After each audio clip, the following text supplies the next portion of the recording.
And we are live now. Hello, friends, and everyone who's watching. I'm here with my client, Chef Kirk, who just finished phase 1 in the program and had impressive results. And especially considering like everything else that you had going on in your life throughout this period, that's going to be very interesting for people who are watching, and especially like people who know you already. But for those who don't know you already, do you want to give the viewers a little bit of a background first? Who's Jesse? Like, what do you do? What are you all about? All right. Well, I'm Chef Jesse Kirk, and let's see. I specialize in a lot of like my family recipes, travels, of course, chef mentors. And so I try to take a lot of the things, the stories, and try to put them into dishes. Into a lot of people call it an art form on the plate. Currently, I am the chef for Hotel Havana Ocho, and it's alongside the Riverwalk. Beautiful little gem. And then I'm also the chef for Milpa and owner, which is a taqueria that I came up in 2018, and it's been doing really well with a lot of recognition. So I'm just a very humble person doing what I can every day, trying to do my best, and honestly, seeing results from it, and not just with, the career, but also with your program. So super excited to be talking about it right now. Awesome. Jesse, you got a lot on your plate, and I think it's important for people that are watching this that also have a lot of things on their plate to understand that they're not the only ones who like struggle with a lot of things going on. So you are a chef, and also like you are a director of food and beverage, right? Or a manager at the same time? Yes, I also do run the whole facility, so I'm not just a chef, I'm not just a creator, but I'm also the one, setting standards, procedures in the front, doing the whole like 9 yards of the restaurant. So my focus is all the way around. And not only that, I'm also a chef ambassador for the city of San Antonio. So, which is really awesome, because then I get to spend my time with the community as well, showcasing like what we do, the love for gastronomy. And as part of that, I'm also, we have, a proud parent, and, so I'm also doing the family time and 3 large dogs, trying to do it all at the same time. And of course, between it all, trying to stay healthy. So it's been a struggle. That's amazing. It's been yeah, absolutely amazing and impressive. And for everyone watching, this journey with Kirk has been very, very interesting in that sense. I don't know how she's capable of having like all these things going on and still have results. So I think it's going to be important for people watching this. And I just want to bring it up. I know a lot of people are probably like also thinking like, oh, well, the financial backup is there or this and that. Now, like still doing all this with like doing things out of my own pocket, and let that financial stress on my back on a daily basis. I'm also my own accountant, my own marketer, my own PR. Like I'm doing all these things because financially, like I'm not capable of like being able to hire anyone, especially with after COVID and everything like that. So playing all those things at once, and then also worrying about your health has been a big struggle, but I've been very successful. So yeah.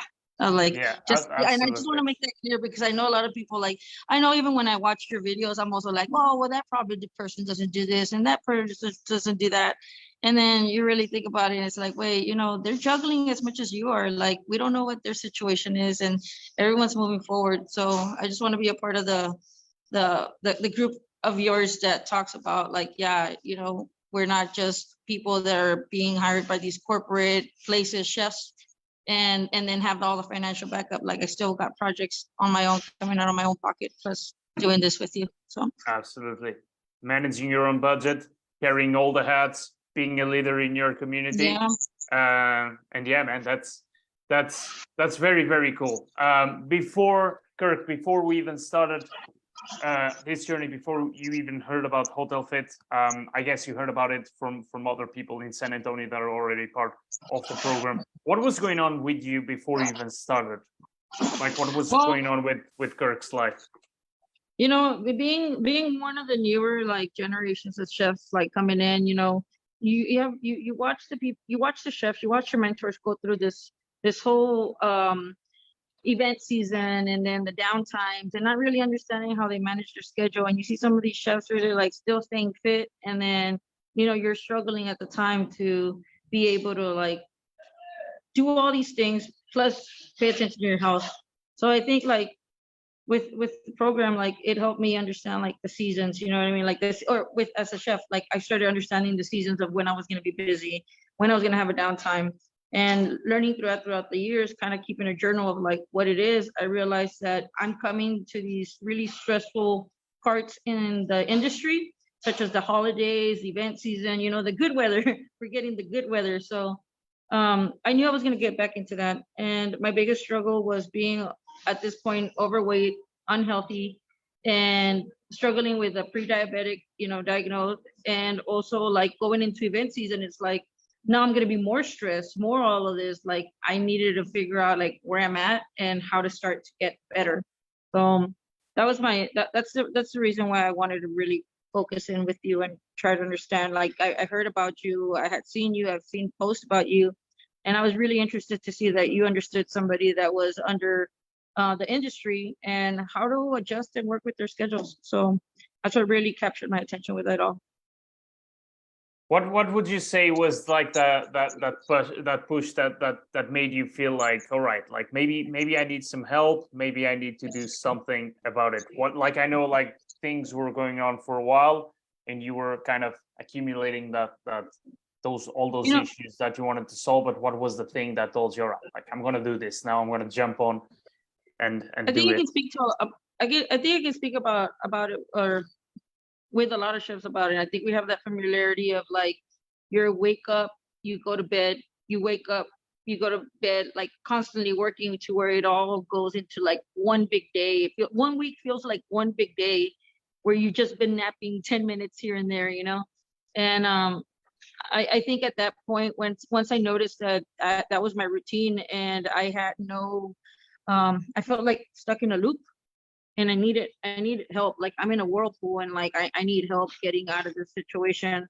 So that's when I was just kind of like, you know what, this is something that's about me healthy, like bigger. I need bigger help. I don't need I can start diets, I can do all this, but like not being able to, or for me not to consistently keep up with myself was the biggest struggle. So I needed someone to help me find that consistency within myself, and then from there move forward with me and helping me adjust to a plan that was going to be useful for my timeline and when I needed it. Yeah. So You needed um you needed some accountability among all that chaos. That was yeah, I really did, you know, in a group that really kind of like supports you and understands what you're going through. And the familiarity that I have with the chefs that you put me under the group in, Mr. Cantor, you know, with Paul, with Edward, I was like, I know what they do. I've seen it. So like, it was kind of like, okay, well, you know, if they're capable of doing it, I'm capable of doing it as well. Maybe not as down to the T as they have been, but I definitely can make some changes to where it works with what I have. And yeah, I mean, 30 pounds, was it 25 to, I think right now I'm at 28 pounds lost. So yeah, I mean, I can't, yeah, it did great for Yeah, me. that's really awesome. I think that's very inspirational, and yeah, it's been a pleasure for me too, especially because I like challenges, and I knew that you had like all that stuff, so I like that was great. For everyone, like just a side note for anyone like watching this live or on the replay, if you have any questions for Jesse or me, feel free to drop them in the comments below, and we'll get back to you.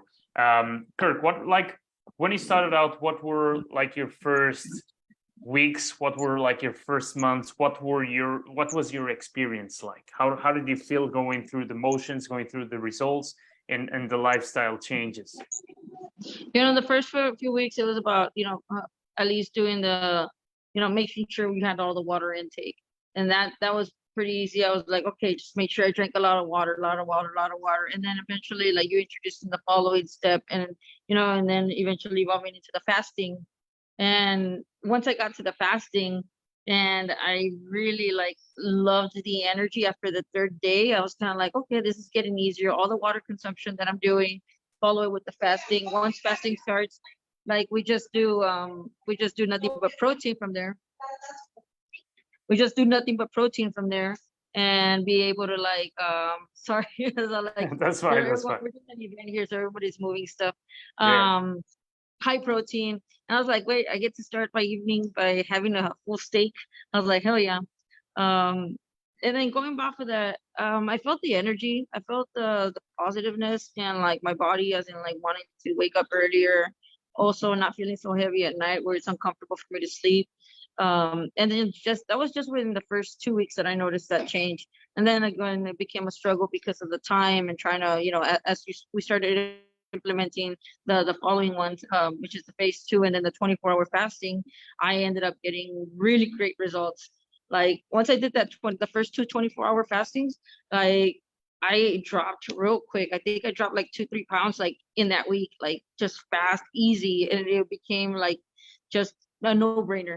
I was like, Yeah. this is great. And I know we went back and forth. I know there was a month that I was like, I'm really struggling. Like I'm having to talk to you, like talk to the doctors about my health. And then it really hit that I need to like just do it. Yeah, I I just need think to do it. it's interesting that you say that. Firstly, because everyone has like that reaction. All right, like we're gonna do a 24-hour fast this week, and people initially they're like super scared. Oh my god, I never spent that amount of time without eating anything. But then once that psychological barrier is crossed, then it becomes like really easy. And once you do it the first time and you feel great, you start realizing, okay, like this is really good for me, and it gives you the results at the end of the week, at the end of the month. You see the results from it, so that is great. But I think like that time struggle and things going on, it's all part of the process, and makes I like that expression that says the greater the bigger the monster, the greater the hero. And I think that's your case in this case, with so many things going on, feeling like you had those results. It's even more rewarding at the end, Yeah. because it's like a challenge, a big challenge. So that's awesome.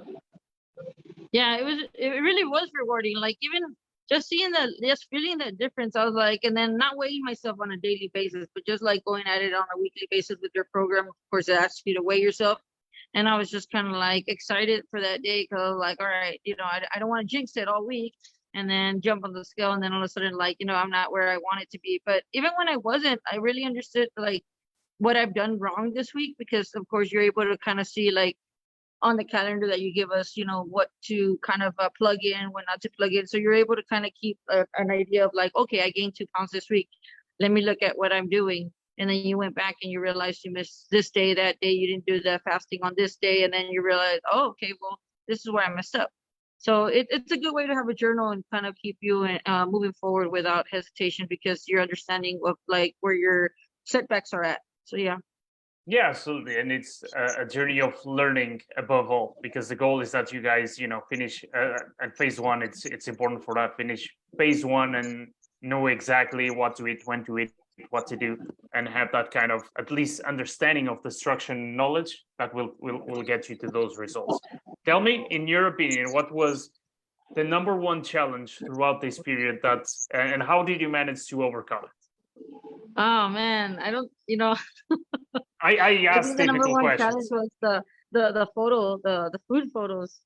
I tend to have it in the back of my head to, take photos for marketing, for all these other stuff. But when it came down for the app and for me, I would just like, as soon as I would grab a plate, I would just start eating real quick because of course I'm crunched down on time. And then next thing you know, you're just like, ah man, like again, just the picture, and I think that was Yeah, my biggest challenge. I think the idea that you told us, like, as long as we're able to like kind of type in what we have. I've even thought about drawing you like pictures on a napkin and then pretending to like take a picture of that and just being like piece of chicken, like, I, But I I knew would that as I long as would you find understood that what we were hilarious having, if like you had done that. a little composite sketch.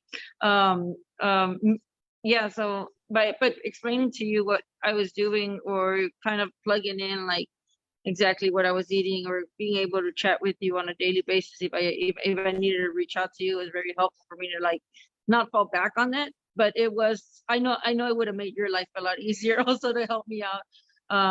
But that was my biggest challenge, was that kind of keeping that in the back of my head. I think having the new app, or having a new app on my phone, um was something that I didn't do it as repetitive, and I should have brought it up to the front, in front of my actual home screen, instead of like it being added to the back. So that's one thing I learned. I was like, man, I should have just always brought this to the front. But live and Yeah, learn. but you know what? Like, listen, you've done great. So you've done excellent. That's sometimes you're too hard on yourself. I feel like I did do great, considering for as much as stuff was going on, and as much as, like we said, we do events, we have the holidays, we're, being a chef for two places, it gets very complicated to be able to like adjust. And it's not just two places that like are how can I say, are not needing any attention. Like I don't have the full staff in either one side, so it's like not only am I just the chef, I'm also the dishwasher, I'm also like the cook, I'm also the everything else that falls in between. But yeah, that's yeah. Using that time in between, I remember finding myself, I know where like you had making sure we spent 20 minutes walking, stuff like that. Like, I would utilize that time to be able to do my kitchen stuff. I was like, okay, standing up, making sure I do some physical activity for the next 20 minutes. It helped out with the LP, what is it? Not the LP, it's the what was the other one that which is the 20-minute one, the one that we walk. Is it the LP? The 2% movement. The 2% movement. There we go. Where I couldn't think about it. Yeah, that one, the 2% movement. That one was easy. Like that one I always had in the back of my head. I was like, okay, I need to do this for 20 minutes, 20 minutes, 20 minutes, drink a lot of water. And I think as long as I kept doing those three things, water, keep moving, and then doing the fasting, it was easy for me to lose weight.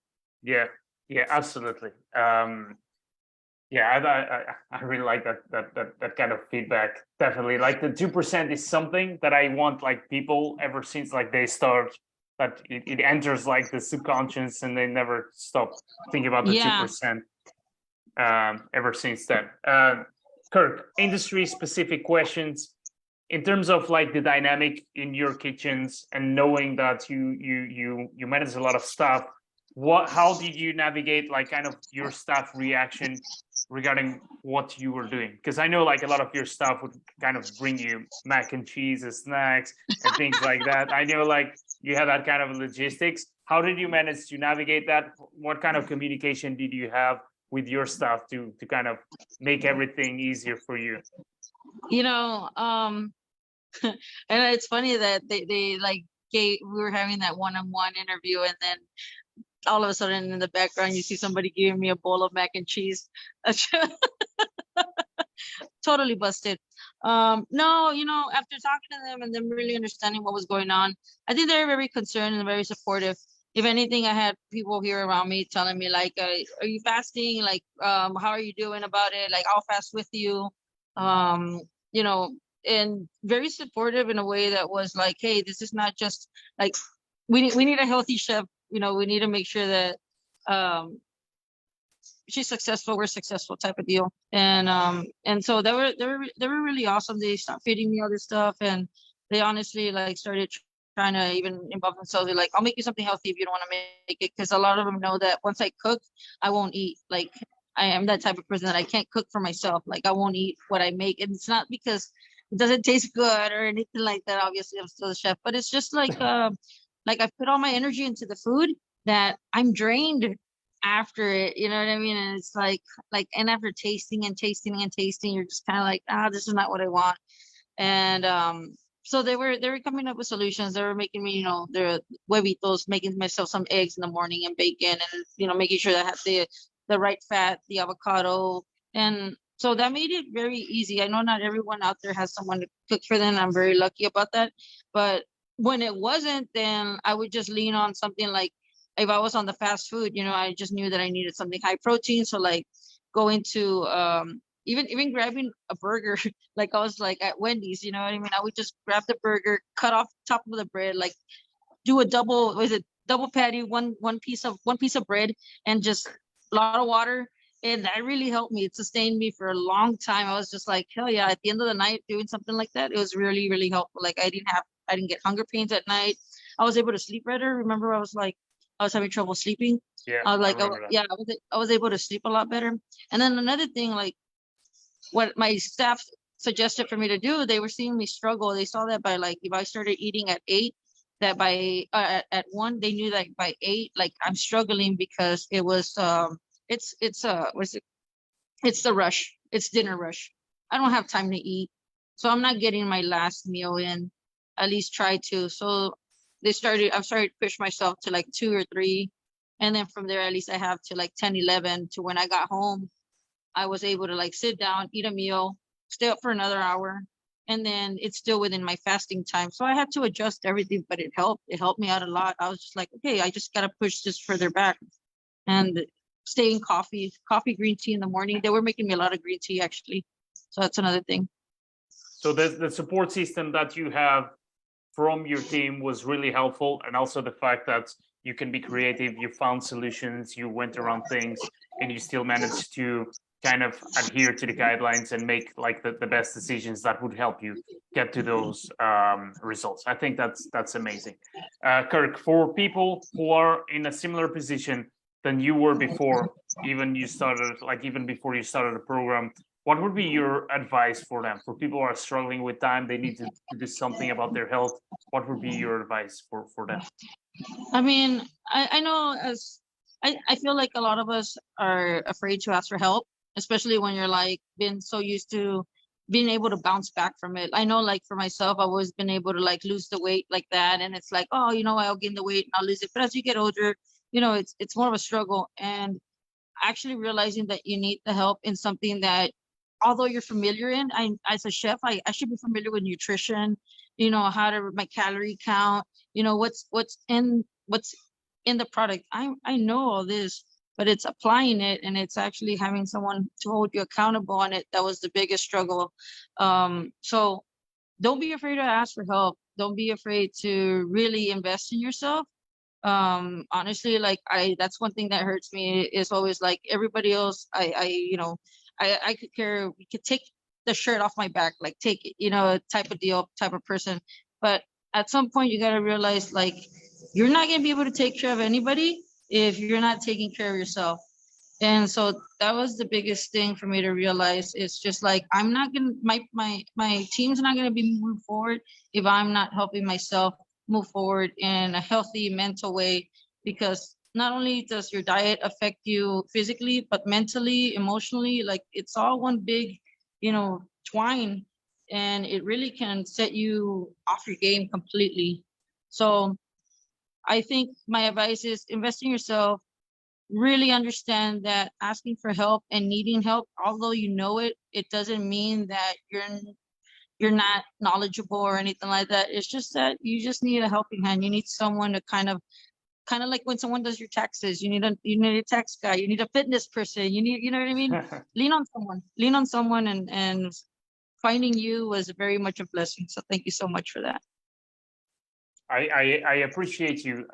It's been a heck of a challenge, a very positive one, and I'm grateful for the fact that if we're having this conversation right now, it means you've been successful. I'm really happy, and I'm really happy like the meaning that this has for people who are watching this that are probably in a difficult situation, that are like just scrolling around Facebook and are seeing you with 300,000 things at the same time and still managing to kind of prioritize yourself somehow and getting some results. For everyone watching, see, it is possible. Even though you have a lot going on, it is still possible for you to kind of change your life and change your health. Disclaimer, Kirk, it's not a paid actor. She's a celebrity chef. You can look it up. And yeah, if you got any questions, just drop them below. Amazing, Kirk. Thank you so much for joining me today. Thank you so much for sharing your story and coming here. And yeah, we'll keep in touch. All the best. Thank you so much for having me, and really, I can't wait to start up with you again. As soon as we get over these little bumps that I have, like I'm back with you, and we'll go for another 30, 40 pounds. Absolutely. The door is open for you, Kirk, and future is bright. Está bueno. Ten cuidado, Mucho amor. Let's go. Gracias. Chao, chao, chao.